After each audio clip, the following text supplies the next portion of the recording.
කට්ටියටම දැන් වෙලාව 10:00 අද 28 වෙනිදා තර්ස්ඩේ මට ඉනි තිබ්බ උදේ ඊට පස්සේ මම හවස් වෙලා 4:30 විතර ආවා ගෙදරට. ඊට පස්සේ 6:00 අපේ සීයලා වෙල්ල හිටියා. සීයලා කිව්වා යාලා පොළොන්නරුව යනවා කියලා ට්‍රිප් එකක් වෙසක් එකට. වෙසක් එක කියන්නේ ඔක්කොම සම්බන්ධ කරලා වගේ තමයි යන්නේ. ඉතින් යන්නේ හෙට රෑ. පස්සේ තියෙන මට හෙට යුනි තියෙනවා.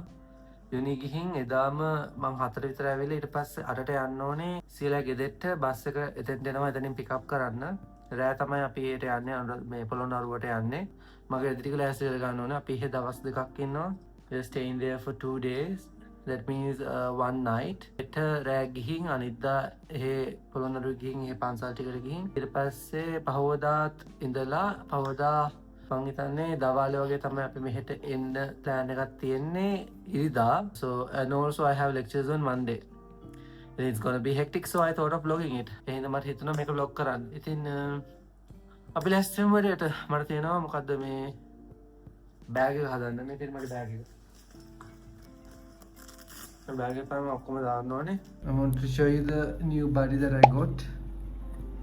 Invested my own money on this.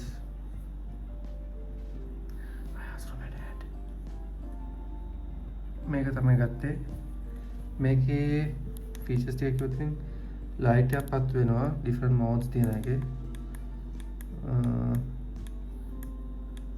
ඒක තියෙනවා ඊට පස්සේ මේක ෆෝන් එක තියෙන ප්ලේස් එක ඒක ඔටෝ ඇඩ්ජස්ට් වෙන එකෙන් මෙහෙම කැරකෙනවා සා රිමෝට් එකකට ඒක කරකවන්න පුළුවන් මේ මෙහෙමත් කැරකෙනවා නම් නැත්නම් රිමෝට් එකකින් කැරකෙනවා තව මෙන්න මේක දික් වෙනවා and you can take this as a handstand as well. Look, like a selfie stick. This is my iron කරපින් එක පිළිවෙලට දැම්මා බෑග් එකේ බරයි මේකේ මගේ chargers එන හෙට උදේ වල හැමෙම දැන් වෙලාව 10යි කීයද? ඔව් 10:40යි මම අයන් කරනවා රෙදි ටිකක් ඊට පස්සේ so see you guys tomorrow the night maybe I may not vlog in the morning I may vlog in the morning for a short but I'm not sure සමහරක් විතර නෙමෙයි සමහරක් විතර රාට vlog එක පටන් ගන්න. see you guys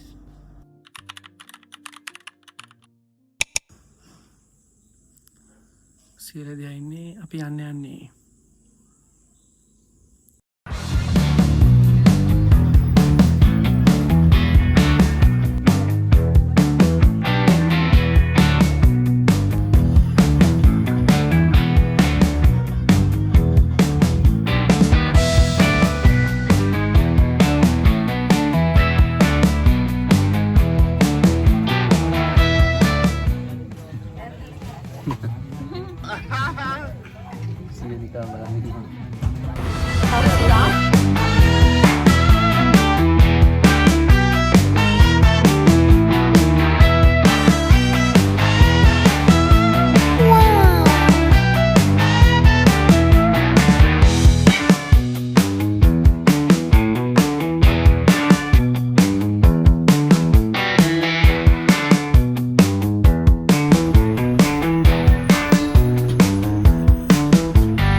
හතරයි කාලයි වෙලාව නින්ද ගියේ නම් නෑ බස් එකේ ඒ උනට එහෙම නිදිය ගන්න ඕනේ මට බට් අපි ඉස්සෙල්ලාම සෝමාවතිය වඳින්න ආවා සෙනග ඉන්නවා මේ වෙලාවේ 4 ගානට සෙනග වෙල්ල ඉන්නවා ගොඩක් බස් වල අපුව තමයි ඉන්නේ දැන් කට්ටිය රිෆ්‍රෙශ්මන්ට්ස් අරගෙන මං හිතන්නේ වොෂ්රූම් එහෙම යනවා අපි ඉතින් සෝමාවතිය පොළොන්නරුවට ඈත හින්දා පොළොන්නරුවට යන්න කලින්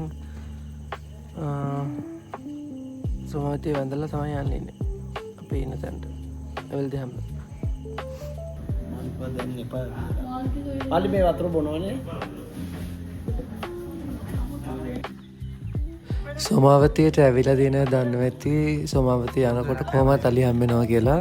ඉතින් මම පළවෙනි වතාවට තමයි මේ පොළොන්නරුව ආවේ. ඉතින් ළඟටම එනවා. ඒ කියන්නේ සෝමාවතිය අයින්ටම මේ අලි පුරුදු වෙලා ඇවිල්ලා ඉන්නවා. මේ වල් අලි ඉන්නේ. ඉතින් මෙතන මේ කරන්ට් වලට තිබ්බට යාලා බය නැහැ. කැමරා දීලා පුරුදු වෙලා හින්දා උදේ පාන්දරම එනවා ඉතින්. අපිට ඉතින් දෙන්නෙක්ව හම්බුණා.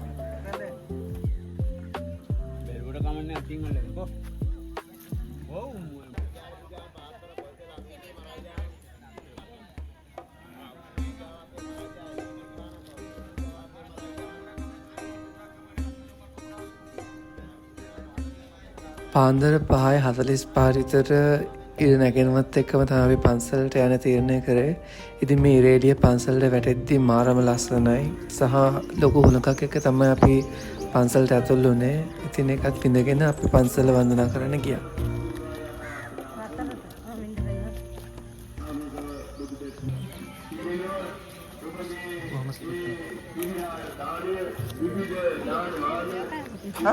දෝවනය කරනවා. මේකෙන් දෝවනය කර මල්ටි දෝවනය කර අතරට මතුරු ගන්න.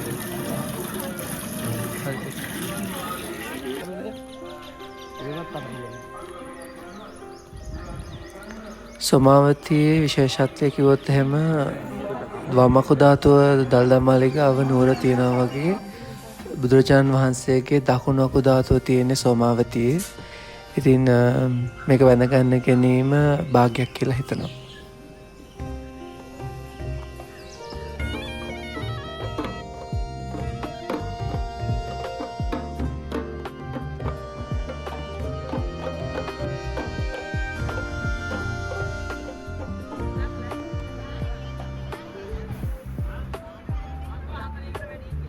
සෝමාවතිය වැඳලා ඊට පස්සේ දිඹුලාගල රජමහා විහාරයට ගියා. ඒක රෙකෝඩ් කරන්න මට හම්බුන්නේ මගේ ෆෝන් එකේ බැටරි බැස. මොකද මං ඊයේ රෑ ඉඳන්ම රෙකෝඩ් කරනවා. ඉතින් charge කරන්න තිබ්බේ නෑ. අපි තාම අපේ රෙස්ට් හවුස් එකට ගියේ නෑ. ඉතින් අර දැම්ම වීඩියෝ ෂෝට් එක තමයි අපි නාන්න ගියපු තැන. ඉතින් මේ නාලා අපි රෙස් කරන්න යන ගමන් එදා ගොඩක් මහන්සියින්ද අපි කෙලින්ම රෙස් කරන තැනට ගියා. එතෙන්ට යද්දී 4 විතර වුණා.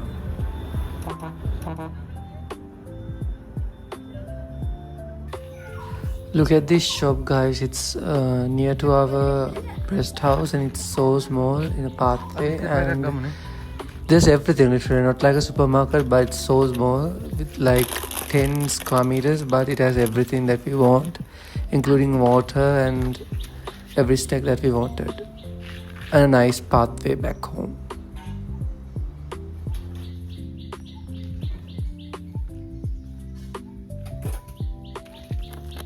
පොළොන්නරුවේ පොඩි ප්‍රශ්නයකට තියෙන්නේ තවම යාට කොහොමද දන්නේ නැහැ. කොහොමද ඇතුළට යන්න වතුර වල කිව්ල වැඩි.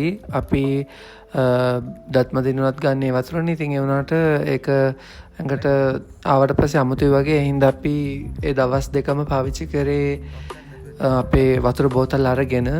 මේ ඒ කිව්ල තියෙනවා තාම. ඒක අපිට බොන්න හිතෙන්නේ නැහැ. මං හිතන්නේ ක්ලෝරින් බීලම දන්නේ නැහැ.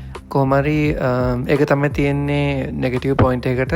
weather එක නම් ඉතින් I think it's better than Colombo. It's not that hot and also there's no mosquitoes. Believe it or not, මදුරුව එකෙක්වත් නැහැ. රෑ එහෙම එක මදුරෙක්වත් නැහැ. සම්පූර්ණ නැලා තිබ්බත් අපි නිදහසේ නිදාගත්තා. අදේ ඔක තා හැබැයි.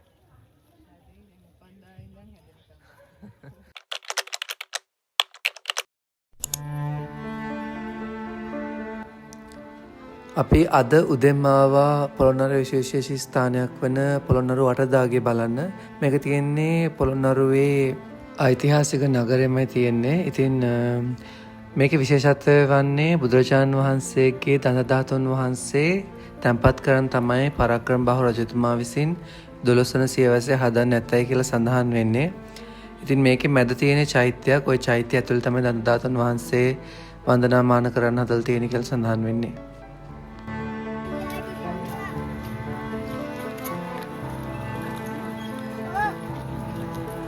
අපි පොළොන්නරු රාජමාලිගාව වරදාගේ මේ ඔක්කොම බලලා ඊට පස්සේ ආවේ පොළොන්නරුවේ විශේෂිත තැනක් වන ගල් විහාරය බලන්න.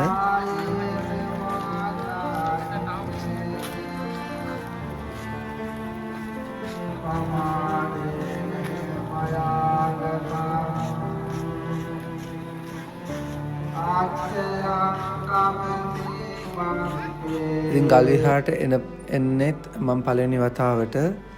මේකේ කැටයම් කරලා තියෙන විදිහ බුදුරජාණන් වහන්සේ ඉතාමත් ලස්සනයි. කියන්නේ හිටි ගලටම තමයි ඒ අනුරුව හදලා තියෙන්නේ. ඉතින් ඒක දැක්කහම පුදුම හිතෙනවා.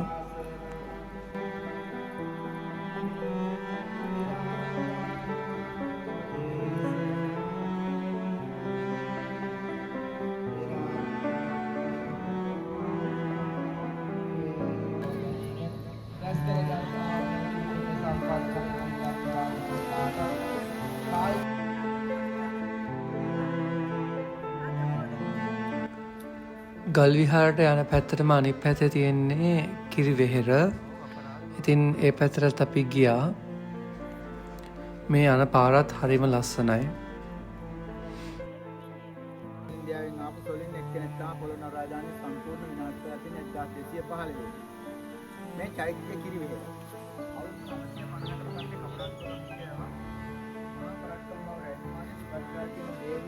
චෛත්‍ය හදන්න තියෙන විශ්වාසයක් තියෙනවා.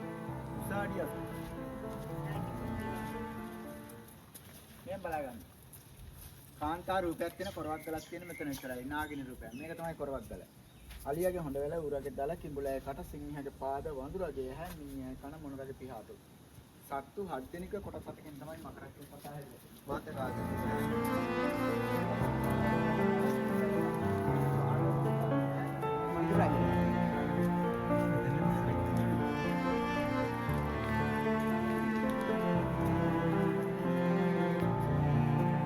මේක තමයි ලංකාතිලක විහාරයේ පොළොන්නරුවේ තියෙන ලොකුම විහාරයේ අඩි 100ක් විතර සුපිරි දෙනවා දැන් තියෙන්නේ 55යි.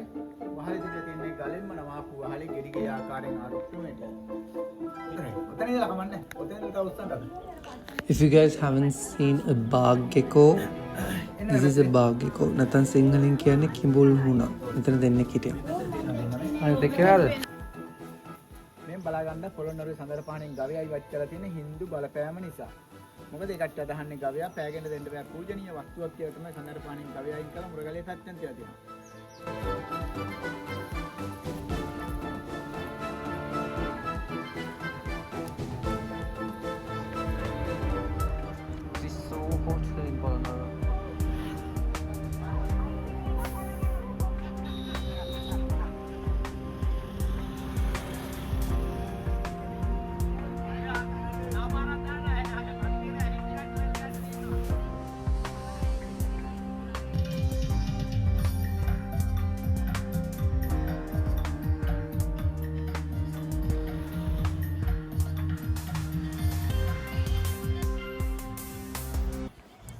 අපි ට්‍රැවල් කරන තැන්වල ට්‍රැවල් කරා. දැන් අන්තිමයට යන්න කලින් අන්තිම පොට් එකට යන්නේ. ඒ තමයි නාන්න. මේ මින්නේරි වැවට තමයි අපි දැන් මේ යන්නේ. මේක වැවක් වුණාට මුහුදක් වගේ එන විශාලයි. සහ නාන්න පුළුවන් තැනක්. බයක් නැතුව නාන්න පුළුවන්. කිඹුලු නම් ඇති. ඒකින් බලාගන්න මම කිතින් කිව්වා 6-7 වගේ වෙද්දි අලිත් එනවා කියලා ගොඩට. ඉතින් අපි ගියේ 2ට වගේ. ඉතින් ඒ වෙලාවේ වතුර හිමින රස්නේ සහ එතන නාන්න පුළුවන්. ඒ ආරක්ෂකයෝ ඉන්නවා වෙසක් දවස්වල දාලා. එහෙනම් ඉතින් අපි කට්ටියම ට්‍රේන් එක කරා එතනින් නාලම ගෙදර යන්න හදන්න. නෑවට පස්සේ වෙන බඩගින්නට හොඳම විසඳුම තමයි රොටි. ඉතින් අපි එතනම කඩයක් දාලා තිබ්බා. මං හිතන්නේ ගමේ වෙන්නේ නැති. අපි ඉතින් එතනින් රස්නට රොටියක් කාලම බස් එකට නැක්කා. හවසට ගානට සෙට් වෙන්න අලි එන වෙලාවට අපි හබරන පව කරන් ගියේ. ඉතින් අපිට chance එක හම්බුණා අලි 3 දෙනෙක් විතර බලන්න. ඉතින් අපේ කෑ ගන්න වලට ඇහෙනවා ඇති. අපි හබරන ගියාට පස්සේ දඹුල්ලටත් ගියා. දඹුල්ල වන්දනා කරලා තමයි අන්තිමට ගෙදර ආවේ. ඉතින් මේ වගේ තවත් vlog එකකින් ඔයාලව ඉස්සරහට හම්බෙමු. ඉතින් subscribe කරලා තියාගන්න, like කරන්න, comment කරන්න. bye.